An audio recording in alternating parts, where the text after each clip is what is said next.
saya punya cerita betapa Rasulullah SAW ini sangat-sangat akademik ya. Saya punya cerita agak serius. Setelah ini selesai, saya ini terakhir guys. Suatu saat ada seorang sahabat, ini yang disetujui atau diamini oleh para ahli tafsir. Dia perang gitu atau ditugaskan ke Nabi itu. Di kitab saya sahabat itu namanya Muhallam bin Jassamah. Saya nggak tahu kalau nama itu di kitab Anda karena beda kitab namanya beda. Dulu itu kalau saya jago Tyson, kok Tyson kalah, oh di TV saya Tyson menang gitu. Tapi semenjak ada real time katanya nggak mungkin nanti. Kalau Tyson menang ya menang semua. Tapi kalau kitab itu beda.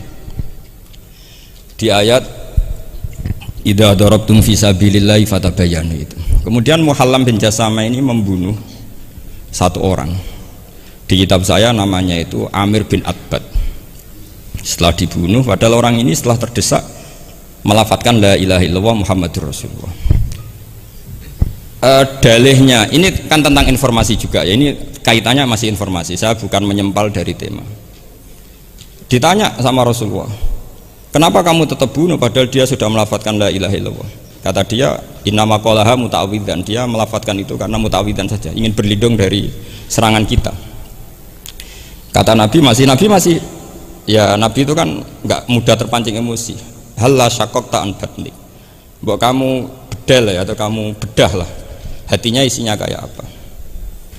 Si Mulaham tadi masih balik loh, ya Rasulullah, lau syaqaqtu batnahu akuntu a'lamu ma fi qalbi.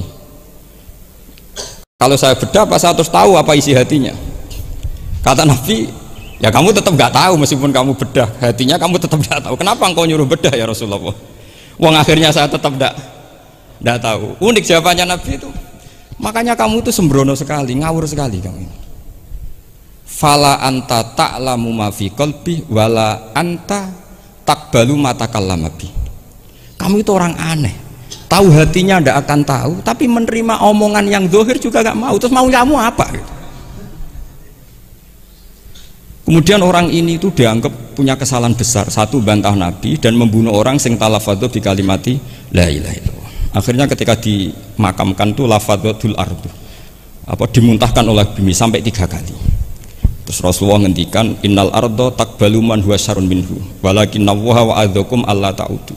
Sebetulnya bumi itu sering menampung orang yang lebih jelek ketimbang dia. Kita tahu dulu bumi yang nangkung Namrud macam-macam lah, Abu Jahal, Abu Lahab. Tapi kenapa ini jadi begini, nggak diterima bumi? Karena Allah wa'adzakum alla ta'udu. Allah memberi nasihat supaya kamu tidak mengulang. Artinya begini teman-teman santri ya, dalam menerima informasi itu ada hal-hal yang butuh kita sikapi, ada yang enggak misalnya gini, masalah talafut bi kalimati syahadah, bi kalimatai syahadah, itu siapapun yang melafadzkan harus kita terima karena ini kalimat sakral. Bahkan ketika terdesak, yaitu masyhur itu dalam cerita sebagian kitab, Usama bin Zaid itu pernah membunuh orang padahal sudah talafadhu bi syahadatin. Itu sama Nabi disalah-salahkan. Padahal kata Usama, tapi dia sudah memotong tangan kita, kaki kita. Masa pas kita punya kesempatan tidak boleh bunuh ya Rasulullah? Kata Rasulullah tetap saja ngendikan kaifa tasna'u bila ilahil wahid ja'at yaumal qiyamah. Terus begitu.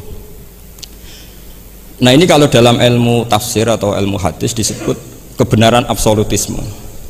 Sehingga ada hadis mangqala la ilaha illallah dakhalal jannah wa in zana wa in saraq.